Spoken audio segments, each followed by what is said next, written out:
Hello everyone, myself Awadhesh Singh, chemistry faculty at Tagore group of education Surajgarh. और आज के इस वीडियो लेक्चर में हम बात करने जा रहे हैं अपचय उपचय अभिक्रियाओं के संतुलन के बारे में, बैलेंसिंग ऑफ रेडॉक्स रिएक्शंस। तो यहाँ पर आप ध्यान रखेंगे कि जो रेडॉक्स अभिक्रियाएं होती हैं, अपचय उपचय अभिक्रियाएं हैं, उनको बैलेंस करने के, संतुलित करने के दो मेथड हैं। जो यहाँ पर सबसे पहला मेथड है उसका नाम है ऑक्सीकरण संख्या विधि, ऑक्सीडेशन नंबर मेथड। और जो सेकंड है उसका नाम है अर्ध अभिक्रिया विधि, या हम उसको आयन इलेक्ट्रॉन विधि या आयन इलेक्ट्रॉन मेथड भी कहते हैं। और इस वीडियो लेक्चर में हम बात करेंगे ऑक्सीडेशन नंबर मेथड के बारे में, ऑक्सीकरण संख्या विधि के बारे में, जिसके द्वारा हम रेडॉक्स रिएक्शंस को बैलेंस करेंगे। अब यहाँ पर जो हमारा पहला मेथड है ऑक्सीकरण संख्या विधि, इसके बारे में यहाँ पर हम बात करेंगे। तो जो ये फर्स्ट मेथड है उसको अप्लाई करने से पहले कुछ नियम हैं, वो आपको याद होने चाहिए। तो यहाँ देखिए, जो सबसे पहला नियम है वो क्या है, स्केलेटल जो इक्वेशन है या असंतुलित समीकरण है, वो सबसे पहले आप लिखेंगे अनबैलेंस इक्वेशन को, या तो आपको दी जाएगी या आपको ये खुद लिखनी पड़ेगी। फिर आप क्या करेंगे, दूसरा रूल क्या है कि प्रत्येक जो एटम है, परमाणु है, उसका ऑक्सीडेशन नंबर ये आप ज्ञात करोगे। और जो ऑक्सीडेशन नंबर ज्ञात कैसे करते हैं इसके बारे में हम पहले ही बात कर चुके हैं। तीसरा क्या है कि प्रत्येक जो एटम है उसमें एक ऑक्सीडेशन नंबर में वृद्धि या कमी, ये भी आप नोट करेंगे कि रिएक्टेंट में जो और प्रोडक्ट में जो ऑक्सीडेशन नंबर है किसी भी एलिमेंट का या एटम का, वो कितना चेंज हो रहा है, बढ़ रहा है या घट रहा है। इसके बाद जो अगला है फोर्थ, वो क्या है कि ऑक्सीडेशन नंबर में जो चेंज है उसको इक्वल करने के लिए, बराबर करने के लिए, समान करने के लिए आप क्या करेंगे, उपयुक्त संख्या से आप मल्टीप्लाई करेंगे। कैसे करेंगे, अभी एग्जाम्पल लेके हम इसको समझेंगे। उसके बाद अगला रूल क्या है कि ऑक्सीजन और हाइड्रोजन के अलावा जो अन्य एटम हैं उनको आप बैलेंस करेंगे, संतुलित करेंगे। उसके बाद अगर मान लीजिए जो रिएक्शन है वो एसिडिक मीडियम है, अम्लीय माध्यम में है, तो वहां पर आप ध्यान रखेंगे कि ऑक्सीजन को बैलेंस करने के लिए यहाँ पर आप ध्यान रखेंगे कि अगर मान लिया आपको ऑक्सीजन को बैलेंस करना है, तब तो आप क्या करेंगे, वाटर को H2O को आप ऐड करेंगे। अगर आपको हाइड्रोजन को H को बैलेंस करना है तो आप क्या करेंगे, H+ को ऐड करेंगे अम्लीय माध्यम में। अगर यही रिएक्शन आप कराएंगे क्षारीय माध्यम में, तो जितनी संख्या में आपने H+ ऐड किए हैं उतनी ही संख्या में आप OH- को दोनों तरफ आप जोड़ देंगे, ऐड कर देंगे। और फिर आप H2O को देखकर लास्ट में आप फाइनली क्या करेंगे कि जो बैलेंस इक्वेशन है वो आप नोट कर लेंगे। तो यहाँ पर हम एग्जाम्पल लेंगे और एग्जाम्पल लेके आपको मैं बताऊंगा कि अम्लीय माध्यम में और क्षारीय माध्यम में जो रेडॉक्स रिएक्शन है उसको हम किस प्रकार से बैलेंस करते हैं। अब यहाँ पर एक आपको दी गई है असंतुलित इक्वेशन, और इस इक्वेशन को, इस समीकरण को आपको बैलेंस करना है ऑक्सीकरण संख्या विधि के द्वारा। तो हम करेंगे क्या, इन नियमों का हम पालन करेंगे। सबसे पहला रूल क्या है, असंतुलित समीकरण को लिखें, यह आपको यहाँ पर दी गई है। दूसरा नियम क्या है कि प्रत्येक एटम की जो ऑक्सीडेशन नंबर है वो आप इसमें मेंशन करेंगे, इसमें आप लिखेंगे। तो यहाँ पर देखिए ये लिया है Cr2O7-2 में Cr का आप निकालेंगे ऑक्सीडेशन नंबर। तो आप जानते हैं, मैं बता रखा है कि Cr का निकालना है, मान लिया मैंने X है, कितने Cr 2, तो करोगे आप 2 से मल्टीप्लाई, फिर आप जानते हैं प्लस कर दिया। O आप जानते कितने हैं, 7, O का होता है -2, 7 है इंटू 7, और आप जानते हैं चार्ज क्या है, -2 है, इक्वल टू कर दिया -2। अब आप क्या लिखेंगे, आप 2x प्लस माइनस क्या हो जाएगा, -7 दूनी 14 इक्वल टू -2। अब आप करेंगे पक्षांतर, तो ये क्या होगा, 2x बराबर +14 -2, तो ये हो जाएगा 2x बराबर +12। और जब इसको आप निकालेंगे तो यहाँ पर जो x की वैल्यू है ये आपको यहाँ पर +6 आपको यहाँ पर प्राप्त होगी। यानी कहने का अर्थ ये है कि जो मैंने यहाँ पर ये निकाला है इससे आपको यहाँ पर यह पता लग गया कि जो क्रोमियम है उसका जो ऑक्सीडेशन नंबर है क्रोमियम का कितना है, यहाँ पर इसका है +6। इसी प्रकार से आप SO3-2 में आप सल्फर का निकालेंगे तो आप मान लिया कि जो सल्फर है उसका है x, प्लस कर दिया। अब आप जानते O का होता है -2, कितने हैं 3 है, करोगे आप 3 से मल्टीप्लाई, और चार्ज क्या है -2 इक्वल टू कर दिया आपने -2। अब आप निकालेंगे क्या आएगा, ये x प्लस माइनस क्या हो जाएगा -3 दूनी 6 इक्वल टू क्या हो जाएगा -2। पक्षांतर आप करेंगे तो ये होगा -2 + 6, और जो यहाँ पर आपको x की वैल्यू मिलेगी ये आपको मिलेगी कितनी +4। तो यहाँ पर आप देखेंगे कि जो ये SO3-2 है इसमें जो सल्फर का जो ऑक्सीडेशन नंबर आपको प्राप्त हुआ है वो कितना है, वो है +4। अब आप देखेंगे Cr+3 में आप देख रहे हैं चार्ज कितना है, क्योंकि आयन रूप में है, आयन फॉर्म में है, तो इसमें Cr का होगा +3। अब आप यहाँ पर SO4-2 में S का निकालेंगे तो मान लिया S का मान कितना है x, O का होता है -2, 4 है, करोगे आप 4 से मल्टीप्लाई इक्वल टू क्या हो जाएगा -2, क्योंकि चार्ज क्या है -2 है। जब आप यहाँ पर निकालेंगे तो ये हो जाएगा प्लस माइनस क्या हो जाएगा -4 दूनी 8 बराबर -2। जब आप पक्षांतर करेंगे तो -2 + 8, तो यहाँ पर जो आपको x की वैल्यू मिलेगी कितनी मिलेगी, आपको यहाँ पर +6 आपको मिलेगी। तो यहाँ पर आपको ये पता लग गया कि SO4-2 में जो सल्फर है इसका जो ऑक्सीडेशन नंबर है वो कितना है +6 है। तो यहाँ पर आपने क्या किया कि जो दूसरा रूल है उसको आपने फॉलो कर लिया और आपने यहाँ पे क्या किया, जो ऑक्सीडेशन नंबर है वो आपने ज्ञात कर लिया। अब आप रूल नंबर 3 कि जो भी एटम या एलिमेंट हैं उसमें आप देखोगे कि जो ऑक्सीडेशन नंबर है उसमें कितनी हो रही है वृद्धि और कितनी हो रही है कमी। तो इस रिएक्शन को मैंने यहाँ देखो वापस लिखा, क्या है ये Cr2O7-2 प्लस ये क्या है SO3-2, एक लगा दिया आपने एरो, ये क्या है Cr+3 और ये यहाँ पे क्या है SO4-2। इन पर आप वापस लिख देंगे ऑक्सीडेशन नंबर, इसका है +6, इसका यहाँ पे है +4 सल्फर का, इसका है यहाँ पर +3, इसका यहाँ पे है +6।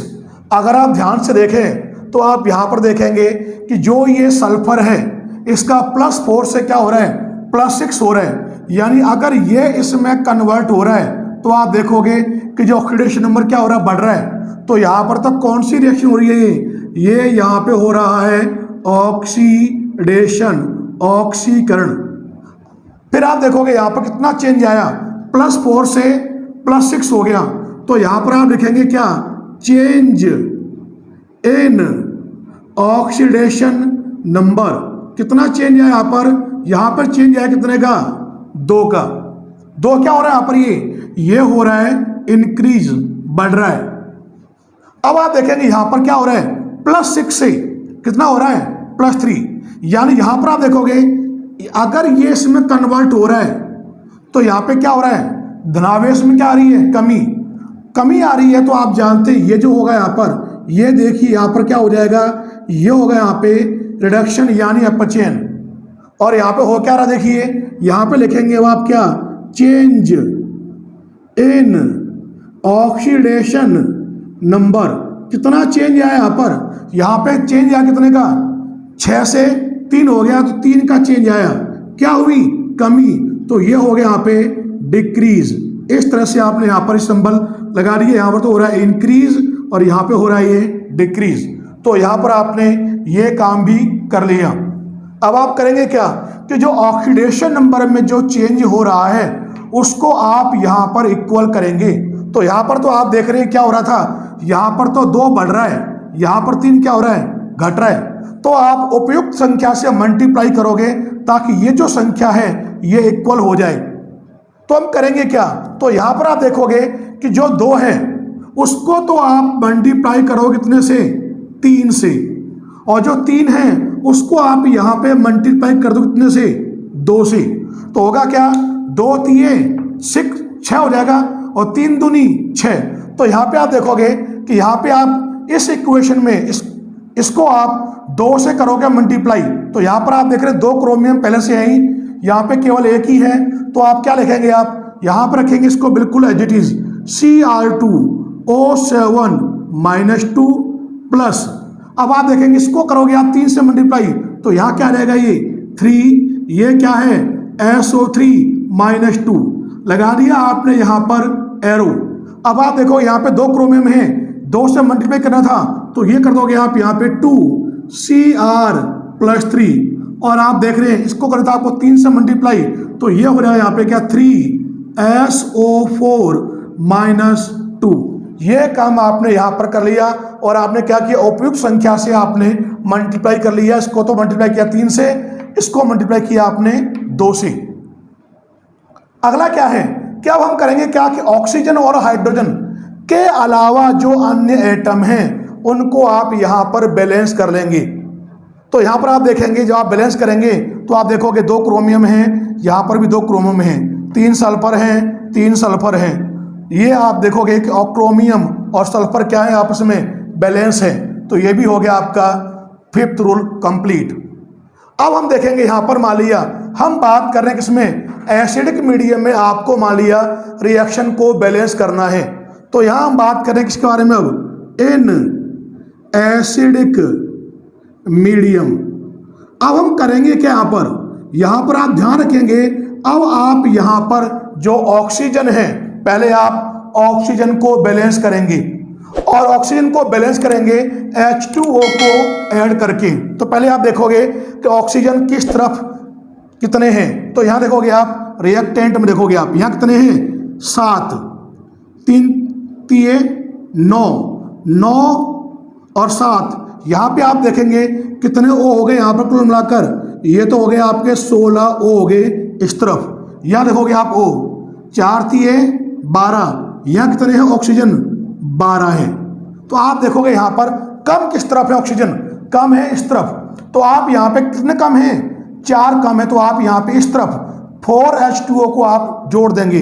तो यहाँ पे आपको देखिए क्या मिलेगा, ये हो जाएगा यहाँ पर Cr2O7 -2 प्लस 3SO3 -2, लगा दिया आपने यहाँ पे एरो, ये हो गया 2Cr+3, ये हो गया यहाँ पे क्या 3SO4 -2, और क्योंकि 4 कम है तो इस तरफ आपने क्या किया 4H2O को आपने ऐड कर दिया। अब आप देखेंगे O यानी ऑक्सीजन क्या हो गया आपके बैलेंस, जरा चेक करें एक बार, 7 और 9 16 है, यहाँ देखो 4 तिये 12 और 4 16।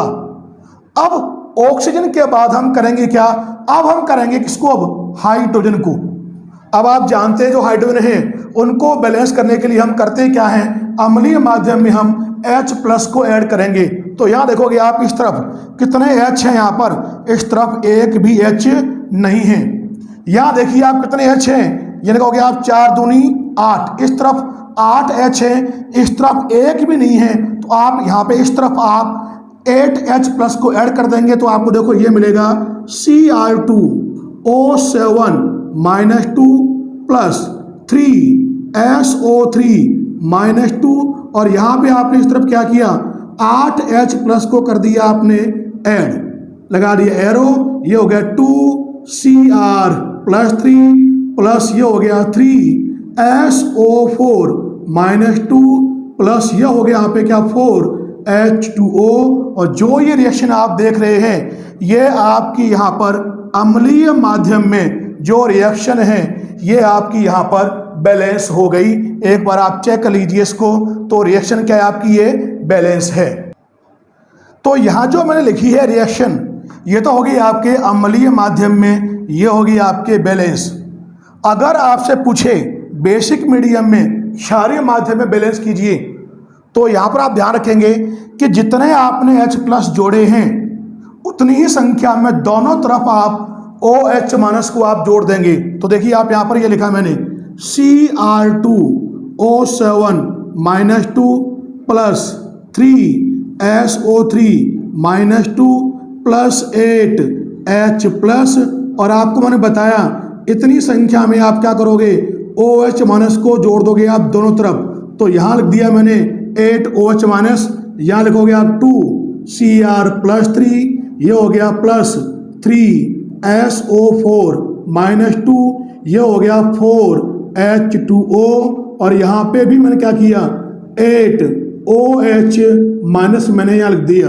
अब आप देख रहे दोनों तरफ क्या किया मैंने 8 OH माइनस दोनों तरफ मैंने ऐड कर दिए हैं। अब एक बात आप यहाँ पर जानते हैं कि 8 H और 8 OH माइनस जब ये जुड़ेंगे तो ये तो बनाएंगे क्या 8 H2O देंगे। क्या देंगे ये 8 जल के अणु। और आप देख रहे हैं इस तरफ कितने हैं 4 हैं, इस तरफ आप देख रहे हैं यहाँ पर 4 हैं, तो 4 यहाँ से हो जाएंगे क्या कैंसिल, यहाँ से 8 हैं तो यहाँ से 4 हो जाएंगे कैंसिल, तो यहाँ पे केवल क्या बचेंगे 4 बचेंगे। कितने बचेंगे यहाँ पर 4। तो जो रिएक्शन बचेगी लास्ट में वो क्या हो जाएगी, देखिए ये हो जाएगा यहाँ पर Cr2O7 -2 प्लस ये हो गया 3SO3 -2। अब यहाँ पे आप देखें क्या बचे, केवल 4 बचे क्या जल के अणु, और यहाँ क्या रहा 2Cr प्लस 3, ये हो गया 3SO4 -2, ये यहाँ से हो गया कैंसिल, और यहाँ पे केवल क्या हो बचे 8OH माइनस। ये यहाँ पर आप देख रहे हैं इस रिएक्शन में 8OH माइनस क्या कर रहा है रिफ्लेक्ट हो रहा है, और ये जो रिएक्शन यहाँ पे मैंने लिखी है ये रिएक्शन क्या है आपकी क्षारीय माध्यम में, ये जो रिएक्शन थी ये यहाँ पर हो गई बैलेंस। इस प्रकार से हम अम्लीय माध्यम में और क्षारीय माध्यम में करते क्या है कि जो रिडॉक्स रिएक्शन है उसको हम ऑक्सीडेशन नंबर के आधार पर हम बैलेंस कर लेते हैं। ये तो था आपका यहाँ पर जो आप देख रहे हैं एसिडिक मीडियम में, और ये होगी आपके यहाँ पर बेसिक मीडियम में रिएक्शन हो गई बैलेंस। अब यहाँ पर हम सेकेंड एग्जाम्पल लेने जा रहे हैं जिसमें आप देख रहे हैं जिंक की रिएक्शन हो रही है नाइट्रेट आयन से। तो ये दे रहा है Zn+2 आयन और साथ में दे क्या रहा है अमोनिया। अब ये जो रिएक्शन आप देख रहे हो इसको आपको करना है बैलेंस ऑक्सीडेशन नंबर के द्वारा। तो आप जानते हैं फर्स्ट रूल क्या था, स्केलेटन इक्वेशन यानी असंतुलित समीकरण को लिखें। आप देख रहे हैं ये आपको गिवन है, दी हुई है। दूसरा नियम क्या था कि प्रत्येक जो एटम है उसका निकालोगे आप ऑक्सीडेशन नंबर। तो यहाँ देखिए जिंक आप जानते हैं फ्री स्टेट में है, फ्री स्टेट में तो जिंक का जो यहाँ पर होगा ये होगा 0। अब आप यहाँ निकालोगे NO3 माइनस में निकालोगे आप N का, तो यहाँ पर आप जानते हैं N का मान लिया मैंने क्या है X, O का आप जानते कितना होता है -2, कितने हो गए 3 है, करोगे आप 3 से मल्टीप्लाई, चार्ज क्या है -1, तो ये हो गया इक्वल टू -1।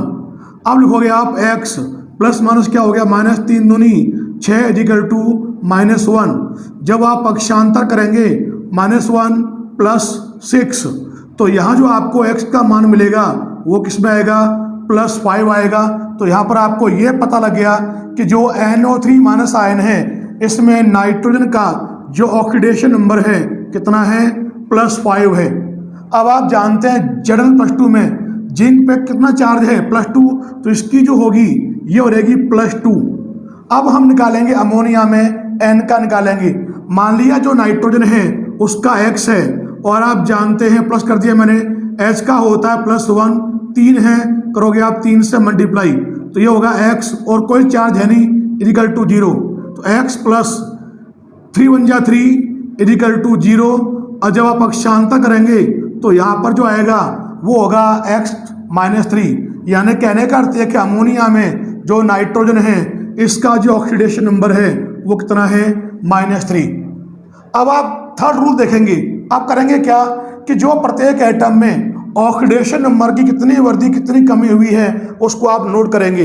तो देखो मैंने ये जो इक्वेशन आप देख रहे हैं इसको मैंने वापस लिखा यहाँ पर, देखो लिखा मैंने जिंक प्लस ये हो गया NO3 माइनस, लगा दिया एरो, यहाँ पे क्या Zn+2 और यहाँ क्या है Na3। इनके ऊपर आप वापस एक बार जो इनका ऑक्सीडेशन नंबर है वो आप लिख लेंगे। ये 0 है, यहाँ पर +5 है, यहाँ पर +2 है, ये -3 है।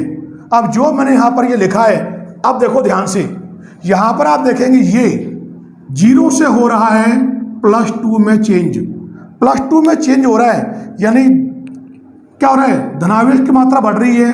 तो ये तो यहाँ बताओ क्या हो गया, ऑक्सीडेशन हो गया।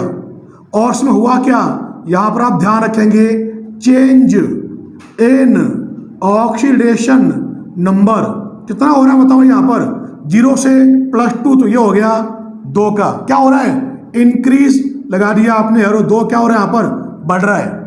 अब आप देखिए यहाँ पे आप देखेंगे +5 से क्या हो रहा है, -3, यानी क्या हो रहा है यहाँ पर, कम हो रहा है। तो यहाँ पर जो ये रिएक्शन होगी ये कौन सी होगी, यहाँ पर ये हो जाएगी यहाँ पर रिडक्शन की, यानी अपचयन की।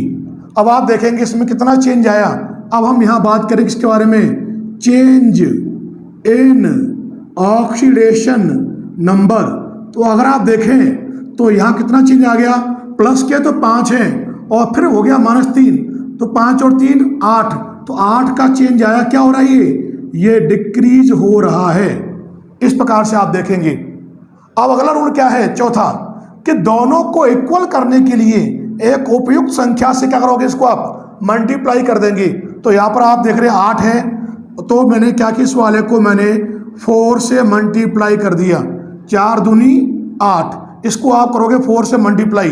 तो देखिए आप यहाँ पे इक्वेशन मिलेगी क्या आपको, तो ये हो गया यहाँ पे क्या 4, ये क्या हो गया Zn, यहाँ पर रहेगा बिल्कुल सेम, क्या है NO3 माइनस लगा दिया एरो, आगे क्या बताओ Zn +2, क्योंकि आप देख रहे हैं इसको मल्टीप्लाई किया था किससे आपने 4 से, तो ये यहाँ पे हो गया 4, यहाँ पर कोई चेंज है नहीं, ये यहाँ पर रहा क्या NH3 एज इट इज रहा। अब देखोगे आप पांचवा नियम क्या था, ऑक्सीजन और हाइड्रोजन के अलावा अन्य एटम को बैलेंस करोगे। अब आप देखोगे जिंक 4 है, अमोनिया आप देखोगे नाइट्रोजन 1 N है, यहाँ पर भी 1 N है, तो ये क्या हो गया यहाँ पर ये बैलेंस। अब क्रॉस मल्टीप्लाई करने के बाद ये हमें यहाँ पर इक्वेशन प्राप्त हुई है। अब हम करेंगे क्या, यहाँ पर ये जो इक्वेशन आपको प्राप्त हो रही है, पांचवा नियम आप देखेंगे यहाँ पर, पता है आपको कि हमें करना क्या है कि ऑक्सीजन हाइड्रोजन के अलावा जो अन्य जो एटम है उनको करेंगे बैलेंस। 4 Zn है, 4 जिंक यहाँ पर भी हैं, 1 N है, 1 N है, ये हो गया आपका बैलेंस। अब यहाँ पे हम बात करेंगे इसके बारे में, इन एसिडिक मीडियम।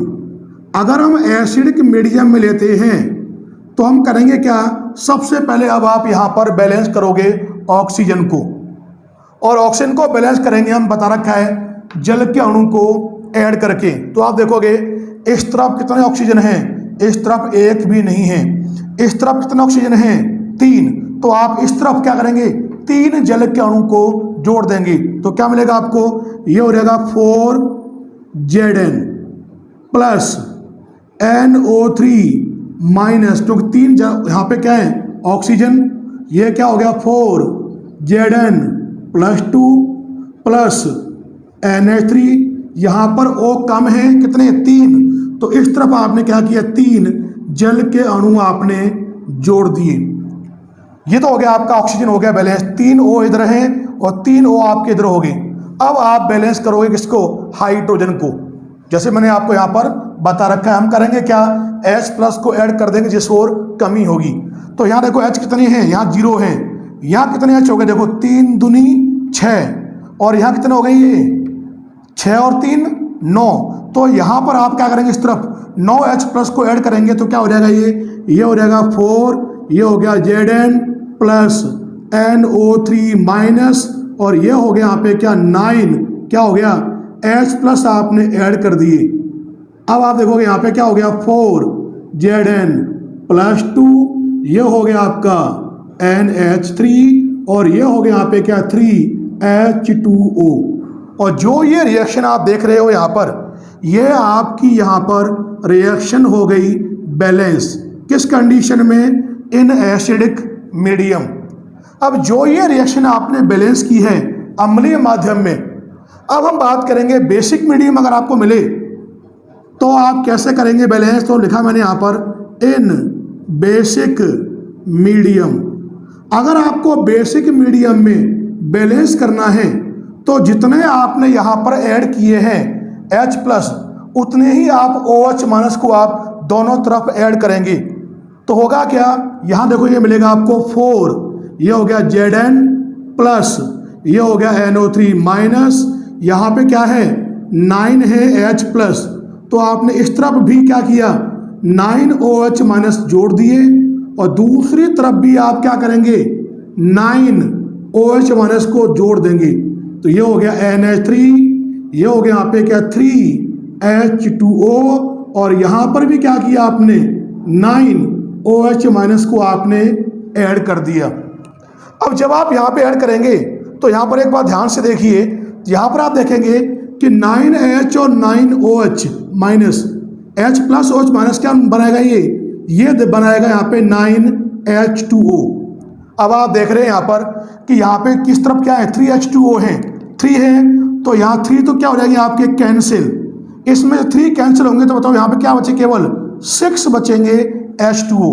अब यहाँ देखोगे आप रिएक्शन जो मिलेगी वो क्या मिलेगी, ये हो जाएगी यहाँ पे क्या 4Zn + NO3-, यहाँ पे केवल क्या बचे अब 6H2O और यहाँ देखिए आपको क्या मिल गया 4Zn + 2 + NH3 और साथ में आप देखोगे 9OH-। और यहाँ पर आप जो ये रिएक्शन देख रहे हो, जो मैंने यहाँ पर ये लिखी है, ये आपकी यहाँ पर होगी बेसिक मीडियम में रेडॉक्स रिएक्शन जो है ये आपकी यहाँ पर हो गई बैलेंस। इस प्रकार से आप देखोगे अम्लीय माध्यम में जब बैलेंस होगी तब तो ये H+ को रिफ्लेक्ट करेगा, जब क्षारीय माध्यम में बैलेंस होगी तो ये लास्ट में क्या करेगा OH- को क्या करेगा रिफ्लेक्ट करेगा, शो करेगा। इस प्रकार से हम ऑक्सीडेशन नंबर, ऑक्सीकरण संख्या के द्वारा की हेल्प से हम करते क्या है कि जो रेडॉक्स रिएक्शन है, अपचयापचय अभिक्रियाएं हैं, उनको हम बैलेंस या संतुलित कर लेते हैं अम्लीय माध्यम और क्षारीय माध्यम दोनों में ही। आज हमने जो पढ़ा है ऑक्सीडेशन नंबर के द्वारा रेडॉक्स रिएक्शन को बैलेंस करना। अब हम करना क्या है कि एक क्वेश्चन मैंने आपको दिया है, ये जो रिएक्शन आप देख रहे हो रेडॉक्स रिएक्शन, इस रिएक्शन को आप ऑक्सीडेशन नंबर के बेस पर एसिडिक मीडियम में, कौन सा मीडियम दिया है मैंने आपको यहाँ पर दिया है एसिडिक मीडियम, अम्लीय माध्यम में इस रिएक्शन को आप बैलेंस कीजिए। नियम जो बता रखे हैं उन्हीं को आप फॉलो करेंगे।